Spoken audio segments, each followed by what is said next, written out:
Top Cadru Rădăuțean, o retrospectivă a săptămânii.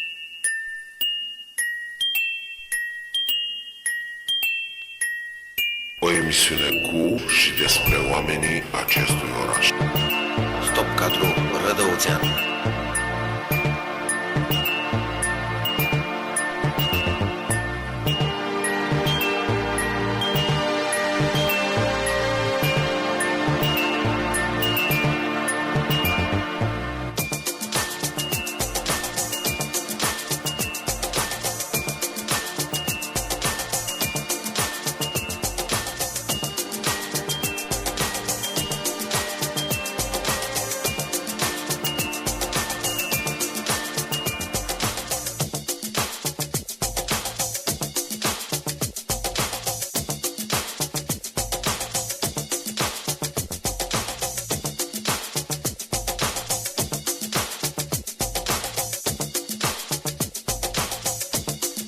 Bună ziua, doamnelor și domnilor, și bine v-am găsit!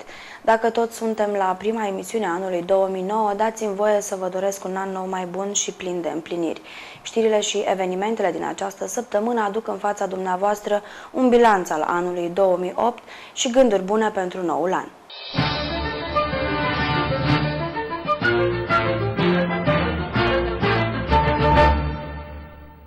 Începutul de an ne duce cu gândul la sfârșitul anului care a trecut. Iată de ce sunt la Spitalul Municipal din Rădăuț și spun bine ați venit în Stop Cadru Rădăuțean celor doi directori de la acest spital. Începem cu directorul pe probleme de sănătate, pentru că sănătatea națiunii este precară în continuare. N-aș spune că este precară, dar este departe de ceea ce noi ne-am dori. În anul 2008, eu sunt convins că Spitalul Rădăuți a avut una din cele mai bune activități în decursul existenței, cel puțin a clădirii noi. Atât din punct de vedere al cantității activității medicale, cât și din punct de vedere al calității acesteia. V-aș putea spune că în anul 2008 au fost internați în Spitalul din Rădăuți 20.000 de pacienți. La o populație arondată, incluzând și teritoriul Siretului, unde există un spital mai mic, asta înseamnă practic că fiecare al 8-lea cetățean de pe teritoriul pe care îl deservim a fost internat odată în spital. S-au însumat 141.600 de zile de spitalizare, adică însumând câțiva ani buni. S-au acordat 67.000 de consultații și încă 8.000 de pacienți au fost rezolvați printr-o internare de zi în câteva ore cu explorări complete. Suma serviciilor pe care le-am efectuat au fost decontate de casă, astfel încât am avut cel mai bun buget istoric de 180 de miliarde de lei. Astfel încât am încheiat anul 2008, aș spune, foarte bine și n-avem decât să ne propunem și să sperăm că vom reuși să ridicăm și mai mult ștacheta în 2009. Două cuvinte despre calitatea serviciului medical și gânduri la început de an 2009.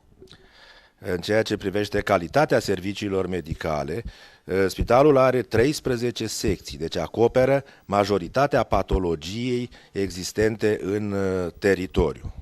Prin numărul și calitatea specialiștilor pe care îi avem, putem rezolva probabil 90% din situațiile care ni se adresează.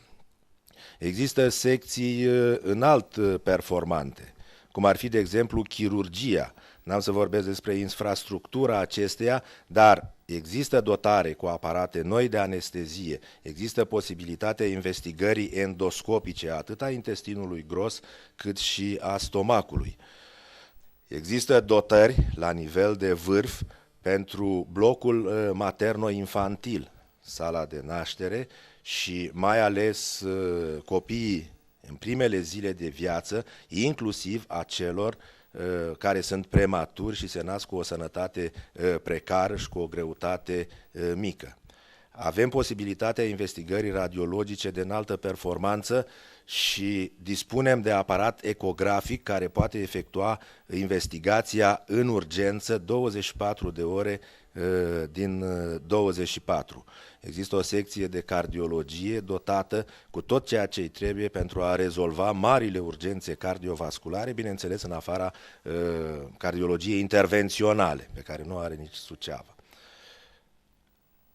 Și cred că în anul acesta vom mai putea achiziționa tehnologie medicală și vom putea îmbunătăți activitatea spitalului. În ceea ce privește gândurile pentru acest început de an, eu nu sunt prezicător, pentru acest început de an aș dori tuturor, în primul rând, sănătate și să nu aibă nevoie de serviciile unității noastre.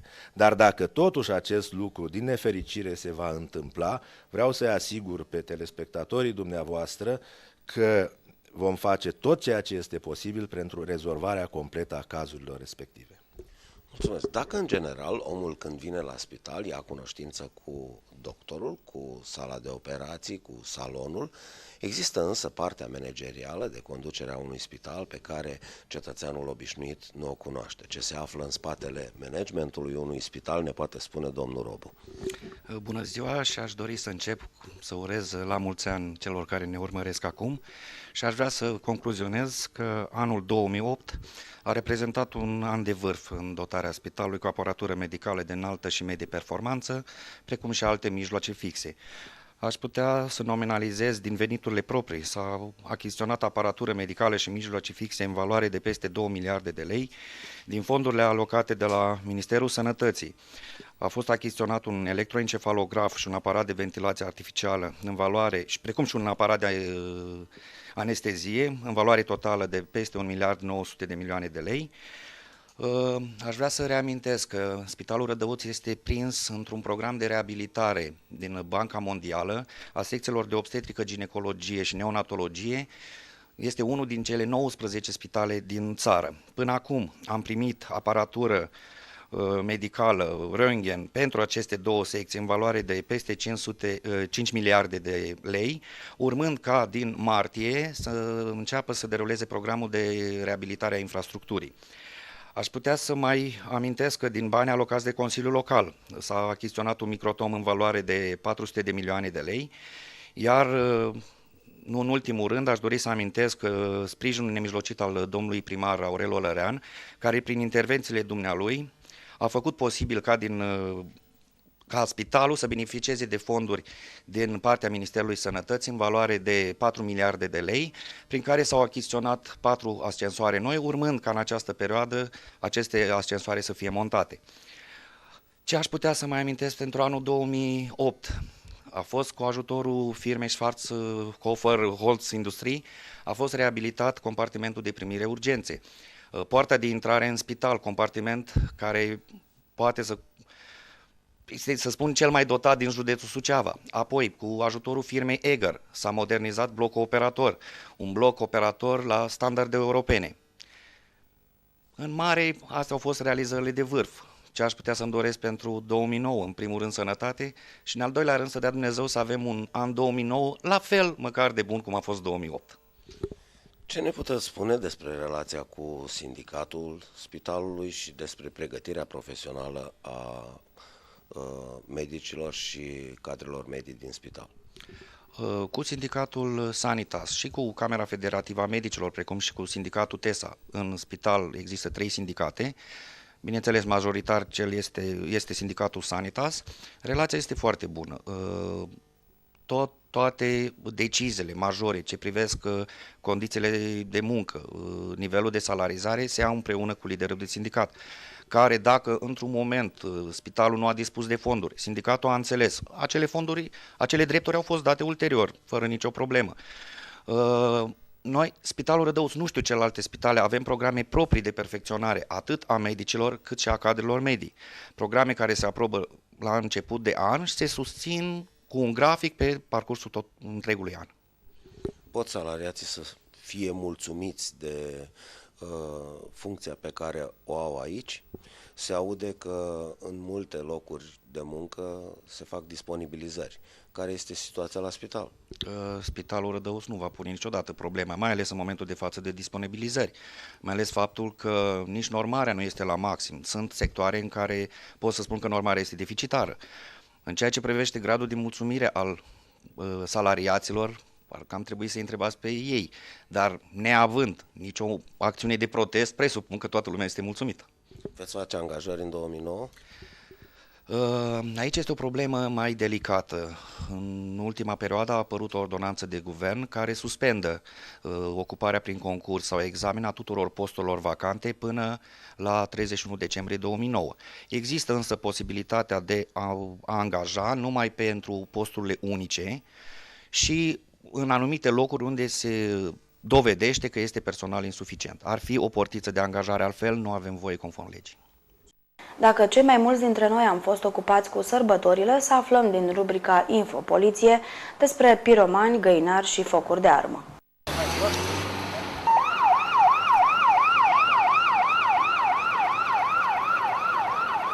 Bună ziua, aș dori să vă rețin atenția cu câteva aspecte din activitatea Poliției Rurale Rădăuțene. În cursul nopții de 6 pe 7 ianuarie, în jurul orei 2:45, agenții postului de poliție Dornești au fost sesizați de către Andrișoae Marcel din localitate despre faptul că la locuința unei vecine, Scutelnic Elena, persoane necunoscute ar fi pătruns prin infracție într-o anexă și ar fi sustras mai multe bunuri. Agenții postului de poliție s-au deplasat împreună cu paznicul comunal la fața locului, iar în urma primelor verificări efectuate, identificare și audiere martori, identificarea unor urme de pneu de atelaj Hipo, au stabilit că după comiterea furtului, autorii, un număr de 4 persoane de etnie romă, s-au deplasat cu un atelaj Hipo prin câmp în direcția comunei Bălcăuți. Bineînțeles că s-a trecut imediat la urmărirea atelajului Hipo, care a fost ajuns pe drumul european E85, în dreptul unei borne kilometrice, 473, s-a încercat blocarea acestuia. Persoanele din atelaj au evitat blocajul și s-au deplasat pe câmp spre comuna Bălcăuți.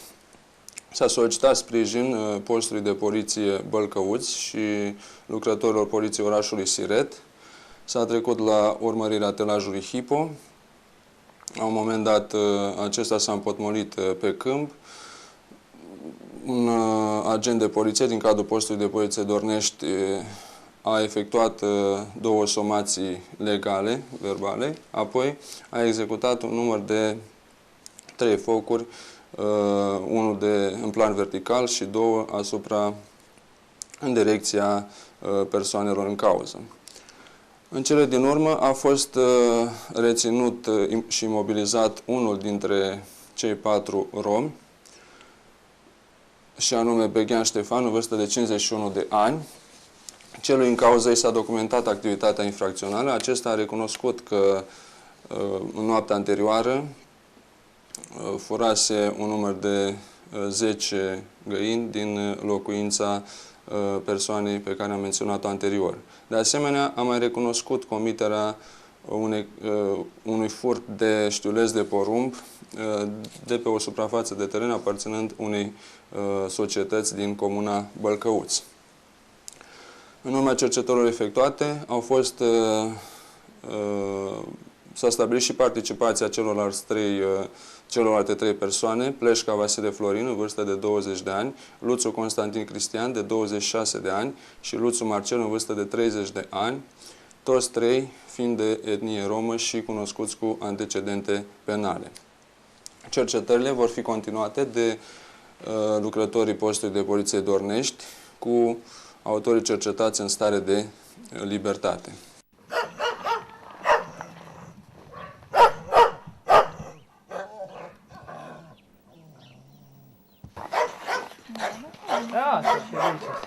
Da, sălea cu jos. Îmi pare de cu coș. Și cu coșul de sămânță. De sămânță. Doamne, dai Dumnezeu să-i rupă și lui capul așa, să rupă cum o rup la găină. Coș. Câți cucoși? Doi cucoși am avut. Aici stă, uite că e mai mare. O și înghețat de când stau. 60 cucoși. Și 2 cucoși, 2, 4, 6, 7 puicuțe, e? Eram acasă, nu știu cum m-am culcat, am stat la televizor ca un sfert de oră. Și m-am culcat, nu știu cum m-am culcat, am dus să te țap până la televizor, dar eram însfășită, așa și zic mă culc. Și un sfert de oră m-am culcat și că acolo... Și n-ați auzit câinele? Bițășoare de aici. N-am auzit nimic dacă am dormit. Aici te auzit și au venit. Încă și bițășoare am pus aici. Și era și măturoi era. Ne-o las și măturoi. Am găsit și măturoi, tot am găsit. Am văzut că rulele mi-au adus și eu la tească, toate trei suntem la piciorii ea. Ai adus remorcă pentru ăla, să faci știrc la țigan de omul. Da? Dar voi de unde l-ați luat? Ai văzut că nu le-a nimeni? Am văzut că nu le-a nimeni, de acolo, după cât. Pe câmp era? La ora asta? Da, dar cum? Pe câmp era, dar nu l-a luat din siloză. Este pe câmp acolo, pe șoai plin. Da? Da! Și cine l-a luat? Eu și cu Niculina și cu Maria. Un alt aspect al activității noastre, în ultima perioadă de timp, în luna noiembrie, ne-am confruntat cu mai multe incendii pe raza comunei Satu Mare, incendii provocate, cauza aceasta fiind stabilită de către pompierii care s-au deplasat la fața locului și au efectuat verificări. Un prim incendiu a avut loc în noaptea de 30 octombrie pe 1 noiembrie, la începutul lunii, la locuința lui Duceac Ilarion. Aici prejudiciul a fost cel mai mare, de 25.000 lei. Un al doilea incendiu noaptea de 4 pe 5 decembrie 2008 și un ultim incendiu, acesta a fost la locuința lui Pancu Mircea, prejudiciul fiind de 1.500 lei, și un ultim incendiu la locuința lui Moscaliuc Mihai.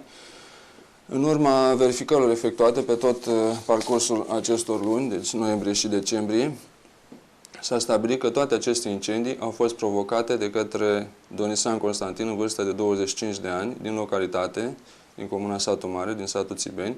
Acesta este cunoscut cu afecțiuni psihice, oligofrenie de gradul 2.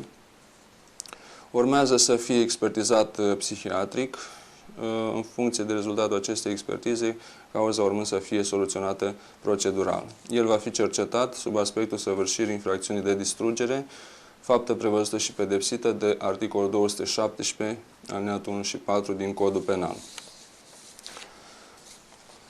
Tot în cursul acestei săptămâni, agenții postului de poliție Frătăuții Vechi au reușit să identifice pe numitul Ignătoaie Cornel Vasilică, în vârstă de 32 de ani din localitate. Acesta poseda un mandat de executare a pedepsei închisorii emis de judecătoria Rădăuți, fiind condamnat la 1123 de zile pentru violare de domiciliu, furt și distrugere.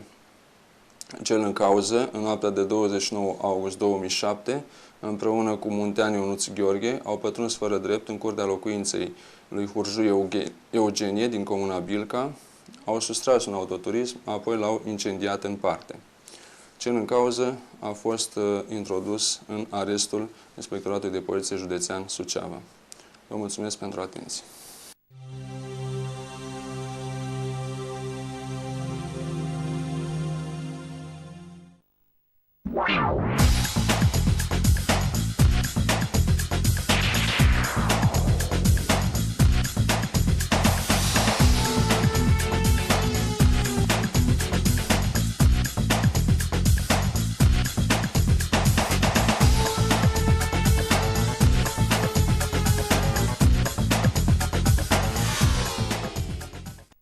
După cum știți, în perioada 10-31 decembrie, în cadrul magazinului Marelvi din Rădăuți, am organizat o tombolă cu ocazia sărbătorilor de anul.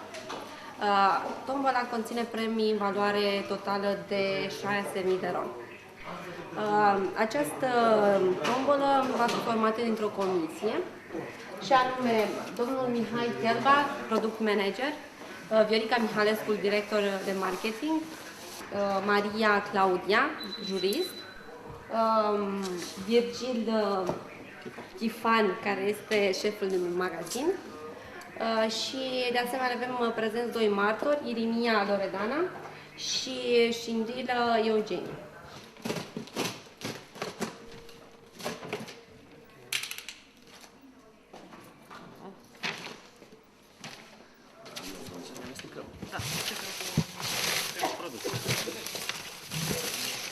Pentru extragerea biletelor o voi ruga pe domnișoara Claudia, jurist, să extragă câte un premiu pe rând. Primul premiu, te rog.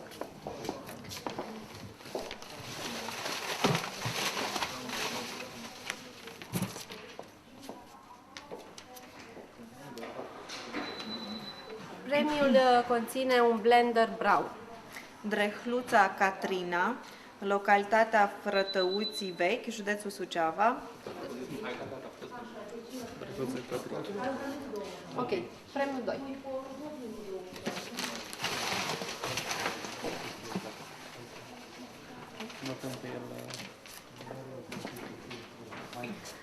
Set de coafor Brown. Burciu Costică, din Vicovul de Jos, strada Burceni. Pentru un fier de călcat Siemens, te rog frumos să extragi.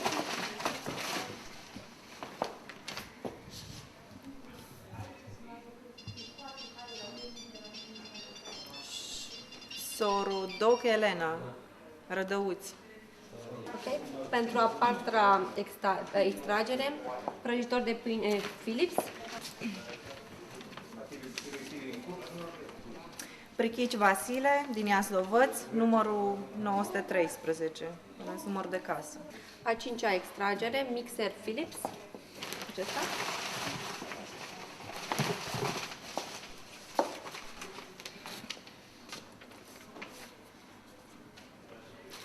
Hrihorov Petrica, din Rădăuți, strada Volovățului, numărul 81, bloc 6, scara A, apartament 7. Pentru aspiratorul Siemens, te rog frumos.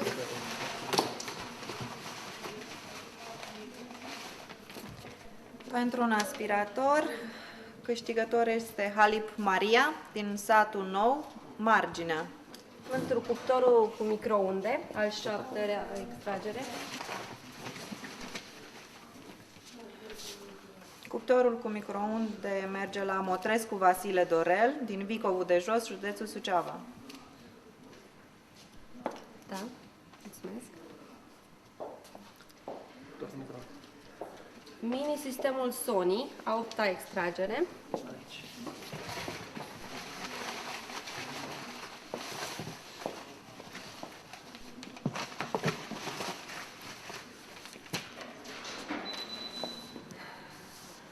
Onica Dora Lili, din Plugarilor, numărul 8, Rădăuți. A noua extragere, combina frigorifică LG.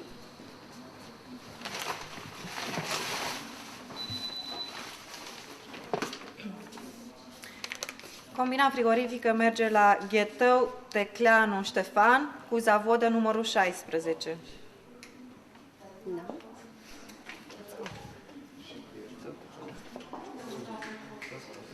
Ok, și premiul cel mai valoros, plasma LG, va merge la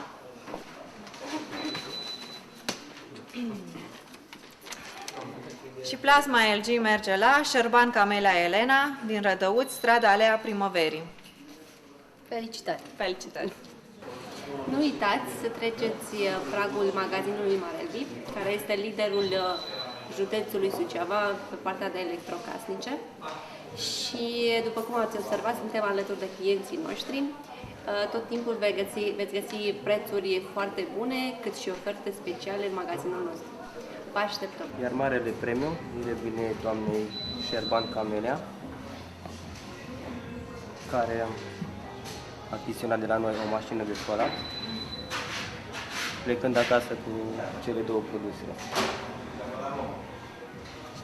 Ce vreau să vă Mulțumim spun? de premiu. În primul rând sunt foarte emoționată pentru acest câștig. Nici nu am sperat ca începutul de an 2009 să-mi aduc o asemenea plasmă. Am cumpărat cu încredere produsele Marelvi, cu mare încredere am achiziționat mașina de spălat Whirlpool, care mi-a purtat un mare noroc. Eu vă mulțumesc și aș sfătui locuitorii orașului să achiziționeze cu multă încredere produsele în cadrul firmei de magazine, rețele de magazine Marelvi. Mulțumim și vă așteptăm în continuare. Mulțumesc mult!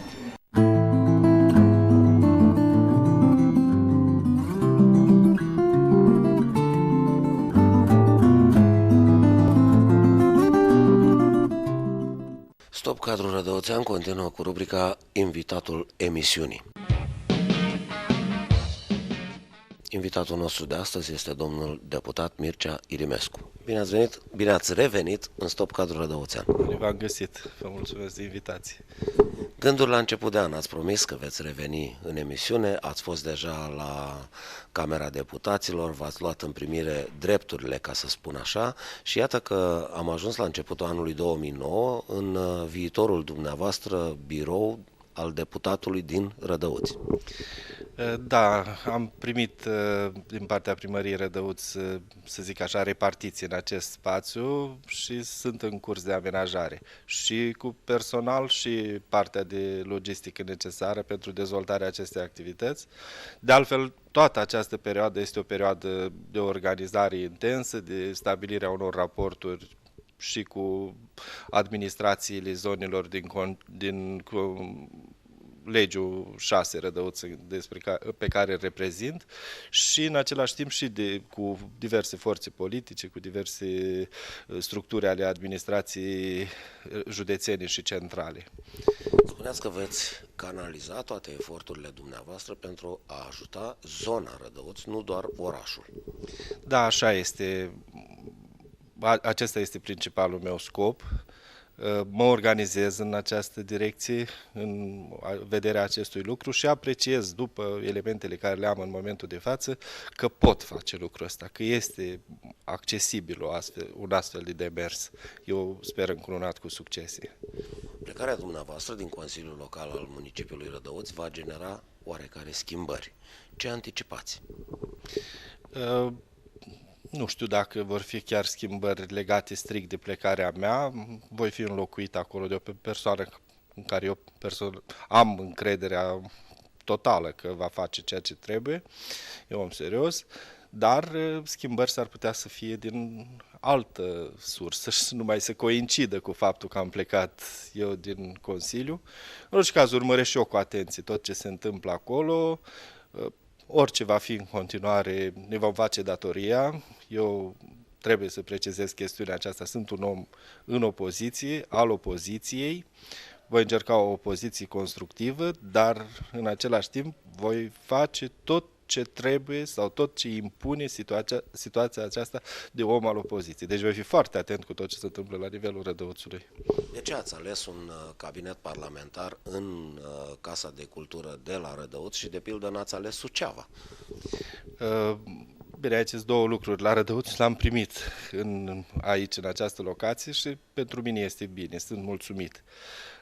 La Suceava m-ar depărta de zona Rădăuțului, acolo am avut propuneri să fac cabinet acolo, chiar propuneri insistente, ca să nu spun altfel, dar nu pot merge la Suceava din cauza acestor obligații care sunt la Rădăuți aici. Cum a fost prima întrevedere cu colegii dumneavoastră din Camera Deputaților, cu preluarea funcțiilor acolo? E o problemă așa de adaptare, zic așa, ca și cum mergi în anul întâi la studii. Mergi anul întâi la liceu, mergi anul întâi la facultate, e o problemă de adaptare. Cunoști colegii, e adevărat.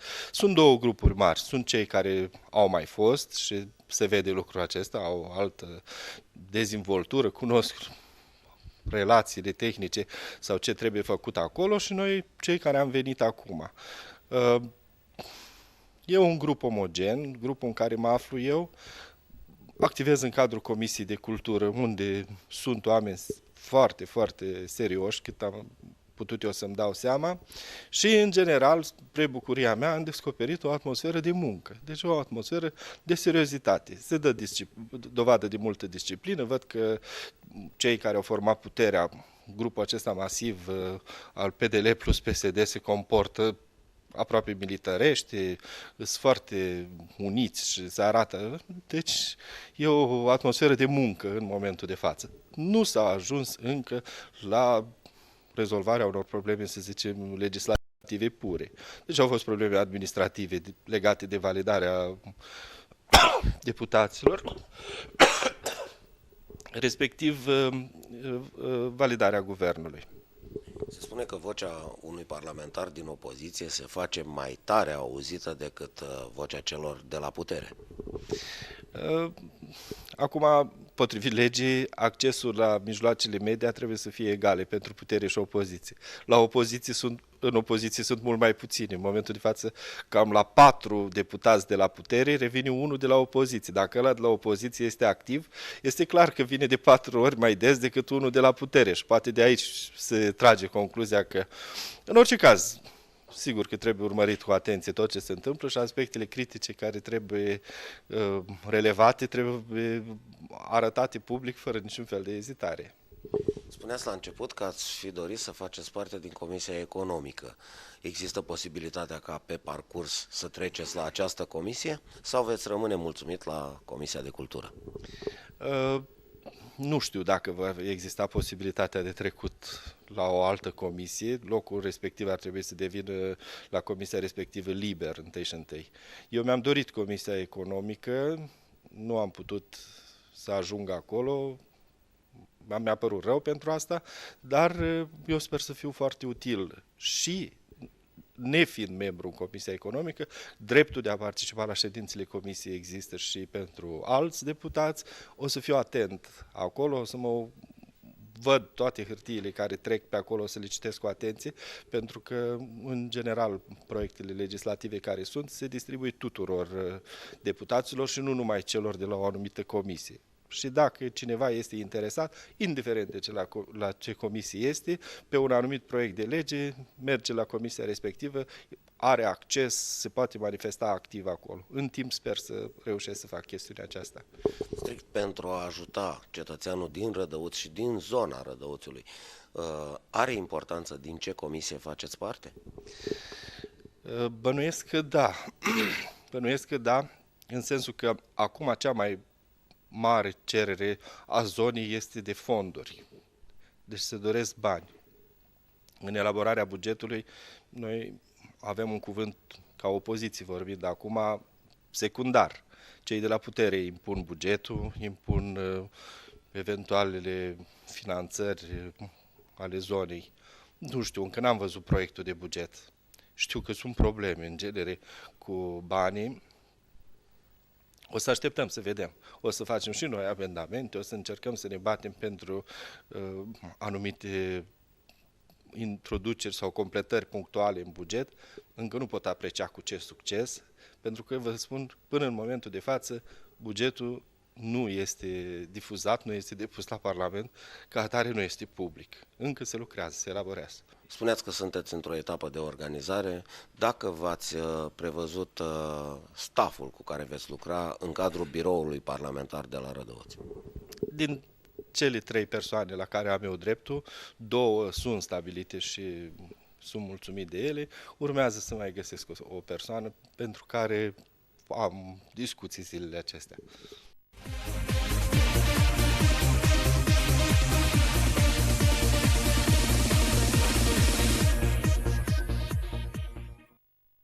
Gânduri de început de an și bilanț al anului 2008 la Poliția de Frontieră.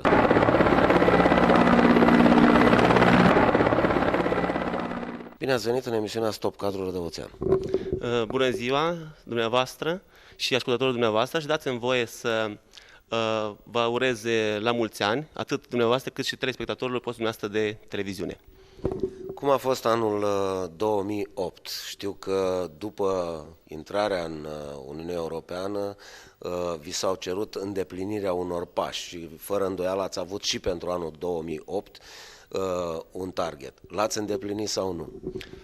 Noi, polițiști de frontieră, CVN, putem spune că l-am îndeplinit.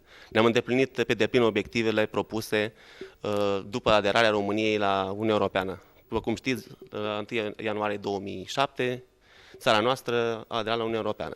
Și pentru Poliția de Frontieră, au crescut responsabilitățile, au crescut problemele, infracționalitatea transfrontalieră, dar noi spunem că prin ceea ce am făcut, prin munca noastră, am îndeplinit obiectivele propuse. Obiective care ar fi controlul și trecerea frontierei de stat a fost foarte bine pus la punct, a fost o securizare a frontierei, să spunem, foarte bună. Dovadă este că, ceea ce spuneam în emisiunea anterioare, toți spuneau că odată cu intrarea României în Uniunea Europeană va fi trafic de persoane, vor fi filiere de migranți. Se pare că noi am reușit să mutăm aceste filiere în alte părți. Printr-un control la frontieră foarte bun, un management foarte bun al conducerii inspectoratului și a direcției, mereu am fost alături de oameni din frontieră, dispozitivul nostru de pază și supraveghere și control a fost mobil, eficient, astfel încât nu au fost probleme deosebite prin linia trecerilor ilegale, a traficului de persoane și al altor evenimente la frontieră. Deci situația la frontieră este sub control.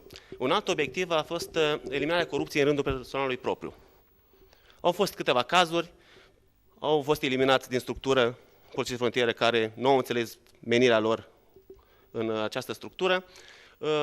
Chiar și... Deci nu este pădure fără uscături. Bineînțeles, dar noi am încercat să scăpăm de aceste uscături și sperăm că am reușit. Chiar și ultimele statistici se vede că personalul nostru s-a mai disciplinizat. Au scăzut numărul abaturilor disciplinare cu 35%, comparativ 2008-2007.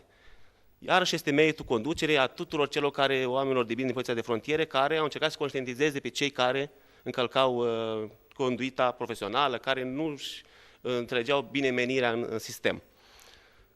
Să zicem că și acest obiectiv l-am îndeplinit pe deplin.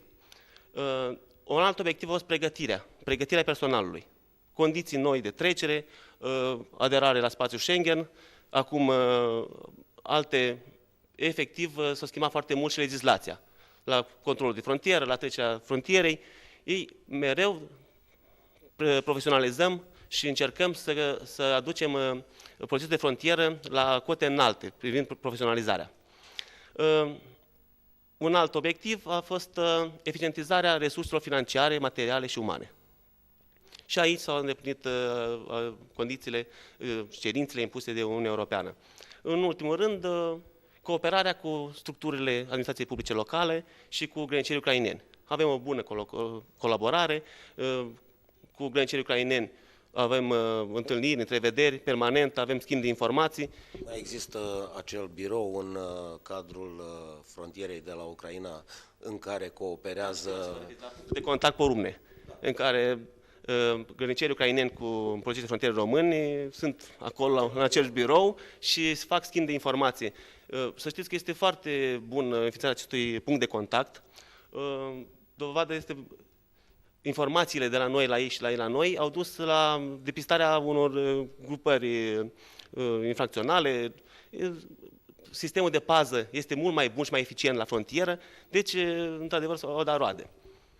Ce modificări au apărut în structura organizatorică? Începând cu 15/11/2008, prin ordin al Ministrului Internelor și Reforme Administrative, Direcția Poliției de Frontieră Rădăuți a luat în coordonare IGPF Suceava și IGPF Botoșani, datorită faptului că s-a înființat Direcția Poliției de Frontieră Sighet, care a luat în coordonare IGPF Maramureș și IGPF Satu Mare. Deci cu 15 noiembrie 2008, Direcția Poliției de Frontieră Rădăuți are în coordonare IGPF Suceava, care au rămas, și IGPF Botoșani. Și are în coordonare sau în responsabilitate 354 de kilometri de frontieră, bineînțeles, cu Ucraina și cu Republica Moldova, pentru că știm că Botoșaniu are și două sectoare cu Republica Moldova. Acum este mai ușor, având în vedere suprafața pe care trebuie să o acoperiți, sau mai greu față de când erați împreună cu Maramureșul? Domnul Cârdeiu, la Poliția de Frontieră s-a muncit în orice condiții. Și când a fost cu Maramureșul, și când suntem cu Botoșaniu. La Direcția Poliției de Frontieră Rădăuți nu există timp morți. Paza se face 24 din 24, tot timpul suntem în teren, la frontieră, nu există mai ușor, mai greu. Noi tot timpul încercăm să ne facem cât mai bine datoria. Infrastructura vă ajută sau e mai greu ca noi? E mai ușor. Infrastructura, ținând cont că la IGPF Botoșani frontieră e mai mult câmpie. La Maramureș era alpină, frontieră alpină. Deci e mai ușor, dar și aici sunt probleme și încercăm să le identificăm și să le contracarăm.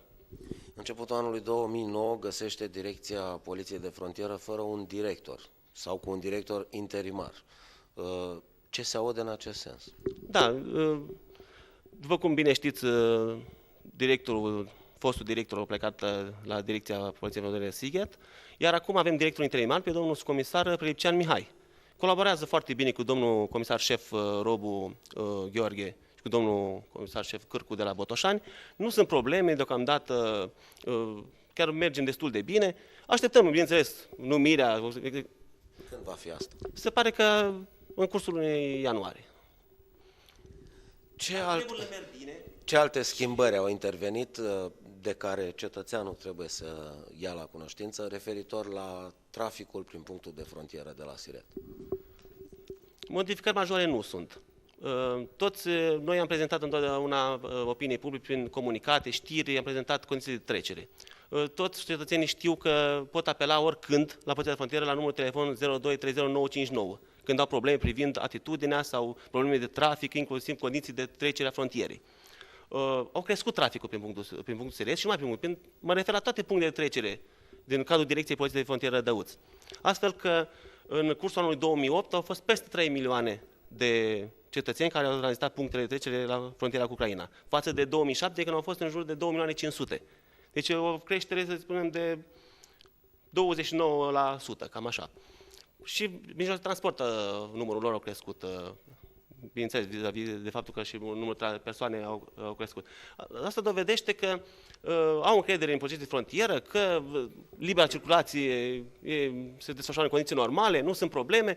Poate sunt probleme. Probleme mai sunt, pentru că odată cu creșterea traficului crește și infracționalitatea. Nu întotdeauna. Nu întotdeauna. Infracționalitatea nu crește întotdeauna cu creșterea traficului. Statistic? Nu, nici chiar statistic. Vreau să vă spun, infracționalitatea de la frontieră, în condițiile ce spuneam într-o emisiune anterioară. Atât timp cât produsele, și în special mă refer la țigări, sunt la jumatea prețului în Ucraina față de prețul practicat în România, tot timpul polițiștii de frontieră vor avea probleme. Deci mă refer în special la structurile operative, mă refer la birourile combaterii infracționalității transfrontaliere, atât al direcției cât și la inspectoratului, care duc o muncă asiduă. Deci, practic zilnic se confiscă țigări. Aproape zilnic se confiscă țigări. Avem confiscate peste 750.000 de pachete de țigări. Care este traseul lor după ce sunt confiscate aceste mărfuri? Păi ele ajung în camera de corpuri delicte. Dacă sunt contestații care sunt în termen de 15 zile până la soluționarea contestației, după care firme specializate vin și ridică țigările respective. Și ce face cu ele? Asta nu mai e problema poliției de frontieră. Nu mă pot să mă amestec în treburile altor instituții. Dar referitor la traficul de țigări, dacă îmi permiteți, și contrabanda cu țigări, e o problemă. Dar vedeți că în ultimii ani am descoperit foarte multe filiere și am anihilat foarte multe filiere de contrabandiști. Vreau să vă spun că în anul 2008, la Direcția Poliției de Frontieră Rădăuț, au solicitat 34 de cazuri de contrabandă, față de 30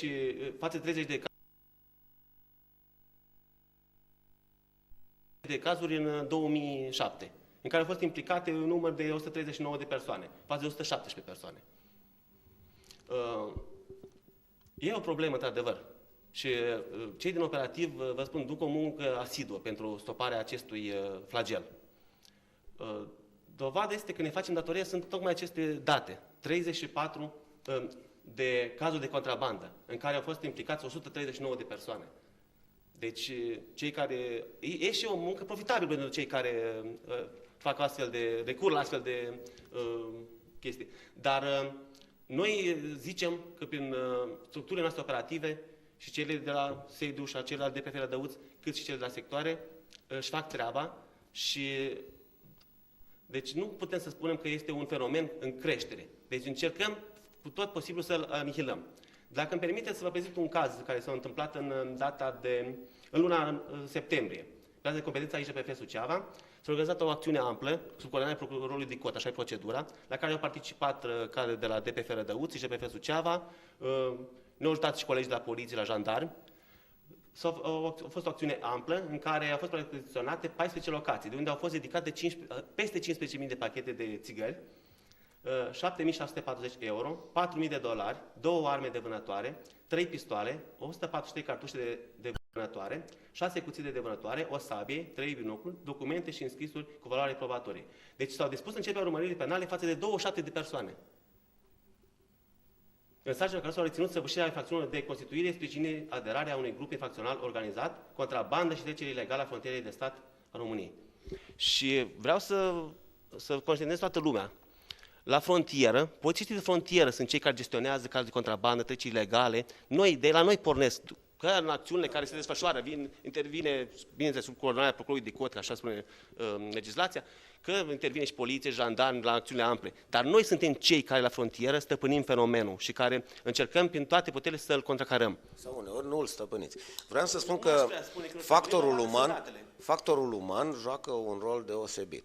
Spuneați că ați stârpit, ca să spun așa, cazurile de corupție și eu aș spune că ați primenit puțin factorul uman, pentru că știu că în 2008 ați făcut noi angajări, ați trimis cadre la specializare, la reciclare și cred că această primenire a factorului uman a dus la scăderea infracționalității. În anul 2009 veți mai face angajări? Depinde de necesitate. Încă noi avem o încadrare de aproape 100%. Dar, în funcție de fenomenul infracțional, de evoluția situației la frontieră, noi spunem că încă mai e nevoie de personal.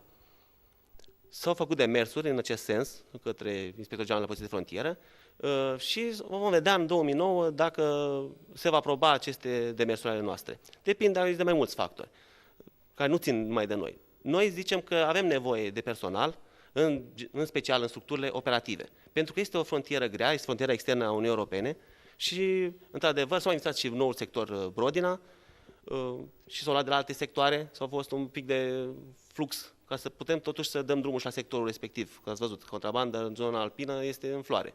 Și trebuia acolo, chiar am avut un caz de contrabandă în luna noiembrie la Brodina, în care au fost prinși respectivi și, deci, sunt probleme. Noi sperăm necesarul de personal să fie completat în anul 2009 și să lucrăm așa din plin cu toate motoarele.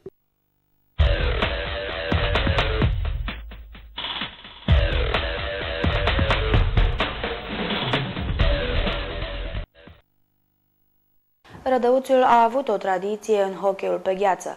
Anul acesta, prin grija municipalității, s-a creat un patinoar artificial în centrul orașului. La Școala Generală numărul 5 Bogdan Vodă există un patinoar natural, iar la clubul sportiv municipal, deși există un echipament complet de hockey pentru o echipă de juniori, baza sportivă este neamenajată. Se pare gheața? Așa, nici bună, nici mai bună aia din centru. Dar au fost zile când a fost mai bună aici? Ieri era mai bun, acum au pus apă și are toate. Cum o patinată ăștia mai mari. Da, mărimea? E bună. E mai mare? E mai mare ca la din centru. Activități extracurriculare la școala Bogdan Vodă numărul 5 din Rădăuți, cu începere de la ora 18, patinoar. În fiecare zi de la 18 la 20:30. Iată, cei mici fac mișcare. Mișcarea înseamnă sănătate. Sănătate și pentru noi cei adulți. De aceea am pornit în primul rând pentru cei mici. Acest patinoar l-am deschis acum 2 zile în beneficiul elevilor noștri, dar constat cu multă plăcere că vin copii din tot Rădăuțiul și adulți, ceea ce ne bucură foarte mult. A existat o tradiție la școala numărul 5 ca să se organizeze patinoar natural pe timpul iernii, dacă ține vremea. În anii trecuți nu a ținut vremea cu noi. Iată că anul acesta, începând cu Crăciunul, a fost rece, zăpadă, încet, iată că avem o gheață care arată foarte bine și copiii se simt bine. Educația pentru timpul liber este o componentă foarte importantă pe care o desfășurăm și în temele, la orele de dirigenție și la activitățile extrașcolare și extracurriculare pentru dezvoltarea fizică și armonioasă a copiilor și dezvoltarea personalității elevilor în cele din urmă. Folosiți patinoarul și pentru orele de sport? Bineînțeles. În primul rând, la orele de sport se folosește patinoarul. Copiii vin cu patinele lor sau închiriază de aici? Avem și noi câteva patine. S-au uzat multe, dacă nu a fost deschis, cam de vreo 6-7 ani, mi se pare. Nu a fost deschis patinoare. V-am spus din motive obiective, că vremea nu a ținut. Cine se ocupă de realizarea și întreținerea gheții? Profesorul de educație fizică, ne ajută un om sufletist, un fost hocheist, Florin Harand, care s-a întors curând din Germania. De fapt, foarte multe ori merge acolo, s-a întors și ne ajută foarte mult, pentru că știe cum se construiește, să spun așa, între ghilimele, gheața, straturile de gheață, încet, încet, cum ajung la o anumită grosime. 5 lei taxă de intrare, asta înseamnă doar întreținerea patinoarului sau un beneficiu pentru școală? Beneficiu nu putem spune că reprezintă de fapt cine știe ce profitul, doar o mică întreținere și cheltuieli, anumite cheltuieli pe care trebuie să le suportăm. În rest, am zis noi, îi invităm pe copii și pe cei mari să vină să facă mișcare. Înseamnă sănătate, în primul rând. Taxa pare modică. Vin copii din tot orașul sau prioritari sunt doar cei de la Bogdan Vodă? Vin din tot orașul, nicio problemă. Uitați, este loc, spațiul este suficient, deci pot să se miște. Vă invităm și pe dumneavoastră să veniți să faceți o mișcare feerică pe gheața de la școala numărul 5. Muzică bună aveți, dar un vin fiert se găsește? Chiar la intrare, nu știu dacă ați observat, este deschis și chioșcul școlii, unde se poate servi o ciocolată caldă, un ceai, era să zic un vin fiert, dar nu avem așa ceva, decât napolitane, apă plată pentru copii și dulciuri. Deci pentru viața sportivă. Da, asta este vin fiert, nu avem aici, în altă parte. Cum e gheața, îți place? Superbă! Îți place? Da. Vii des aici? Da. Ți se pare mult? Nu, și foarte super. Se pare că nu e întotdeauna gheața doar pentru copii. Patinați de mult? De vreo 20 de ani. Și cum vi se pare gheața? Foarte bună. Veniți des? Când este posibil. Câți ani aveți? Nicio problemă. 34. Și mai merge patinaj? Dar cum să nu meargă? Merge normal, tot timpul. Aveți copii? Este.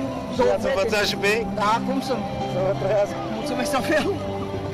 Deși cu ani în urmă, baza sportivă de la Rădăuți a fost o pepinieră a hocheiului național, astăzi se pare că hocheiul pe această bază este uitat. Există la Rădăuți un echipament de hochei complet pentru juniorii care ar dori să reînvie hocheiul din această zonă. Ce s-a întâmplat cu acest echipament? Ce se va întâmpla cu această bază? De ce există un patinoar artificial în centru? De ce școala Bogdan Vodă a putut să facă până la această oră un patinoar și de ce aici încă nu funcționează un patinoar? Într-o emisiune anterioară ați promis realizarea celebrului și renumitului deja patinoar cu tradiție de la baza sportivă rădăuțeană. În legătură cu patinoarul, vreau să vă spun că tot anul 2008 noi am dus în primul rând foarte multe demersuri și am acționat foarte prompt în scopul de a realiza un patinoar artificial acoperit. Am ajuns cu acest proiect chiar foarte departe, însă problemele financiare și sistemul de acordare a acestor fonduri pentru un patinoar acoperit este extrem de complicat. De la bun început vreau să vă anunț că fonduri din acele renumite fonduri tot auzite de peste tot, date nerambursabile, fonduri europene, nu se acordă în domeniul sportului. Deci se acordă numai în domeniul învățământului. Au fost chiar în cadrul primăriei, acum vreo 2 luni, niște domni extrem de bine instruiți și foarte cei care ne-au sfătuit cum se pot face și obține aceste fonduri. Întrebarea mea a fost extrem de directă, exact la ceea ce mă interesa și, după cum vă spun, aceste fonduri se acordă numai în domeniul învățământului, reabilitare de școli, nici într-un caz în domeniul sportului, care este considerat ca o ramură un pic mai bogată, mai ridicată ca pentru nivelul de trai și nu se acordă aceste fonduri de ajutorare, cum ar veni. Un patinoar, așa cum ne-am dorit, este extrem de scump. Pentru formarea unei echipe este obligatoriu, chiar dacă este de copii, să ai un patinoar care să funcționeze minimum 2 luni și în afară de aceasta, degeaba am format o echipă, să spunem, care patinează 2 luni, nu putem participa la campionatele organizate, pentru că acestea se desfășoară, după cum știți, chiar și în timpul verii. Și atunci, automat, suntem ieșiți din campionat, din schema ceea care în fond ne interesează. Din această cauză ne-am bazat-o pe patinoarul cel vechi, însă ca întotdeauna depinde de vreme. Vremea în acest an a fost total defavorabilă, ca și anul trecut, de altfel. Ceilalți 5 ani când am făcut-o ne-a fost favorabilă. Patinoarul este extrem de mare, adică este competițional, este de 3 ori mai mare decât un patinoar obișnuit care se face pe un teren de handbal, este 35 pe 62. Nu se poate realiza mai repede de o săptămână, 10 zile, și pot să se întâmple exact ca anul trecut, când după ce am închis 10 zile, ne-am folosit de el numai o săptămână. Și costurile sunt extrem de ridicate, apa care se consumă este în cantități considerabile și din această cauză cu patinoarul, care nu putem să dăm drumul ca în alți ani, înainte de vacanță, înainte de 15 decembrie, începând după data de 15 ianuarie, practic devine un eșec. Și din această cauză suntem dezamăgiți, pentru că scopul nostru era să formăm o echipă de copii. Suntem pregătiți pentru asta, o formăm oricum, dar chiar dacă le dăm echipamentul, se vor folosi o săptămână, luăm înapoi. În anul 2008 ați fost prezent într-o emisiune în care un sponsor a adus un echipament complet de hockey pentru juniori. Ce s-a întâmplat cu acel echipament? Unde este el la această dată? Deci acel sponsor de care spuneți este o bună cunoștință de-a mea, este fostul președinte, pentru că nu mai este președinte al Federației Române de Hockey, domnul Curco. Cu el am avut relații extrem de apropiate. Practic el a venit la noi în Rădăuți și pentru tradiția hockey-ului și pentru că suntem în relații de prietenie foarte bune. Dumnealui mi-a dat mie, care și-o am dat mai departe clubului, un echipament de 14 complet, să spunem, că el este mult mai mare, dar 14 echipamente complete, adică de la geantă până la patine, dar pentru copii până la 2 ani. Echipamentele sunt extrem de scumpe. O geantă de aceasta completă costă până la 600 de euro. Ele sunt pregătite. Copiii, în cele din urmă, după 4-5 ani de funcționare a patinoarului, au început să existe copii care de clasa a 2-a, a 3-a știu să patineze. Rămâne să vedem dacă vom putea forma sau cel puțin măcar să îi îmbrăcăm, să le dăm drumul să patineze o săptămână îmbrăcați în echipament de hockey, pentru că, vă spun încă o dată cu dezamăgire, fără un patinoar care să dureze măcar 3-4 luni de zile, nu poți să te gândești că formezi o echipă de copii, sub nicio formă.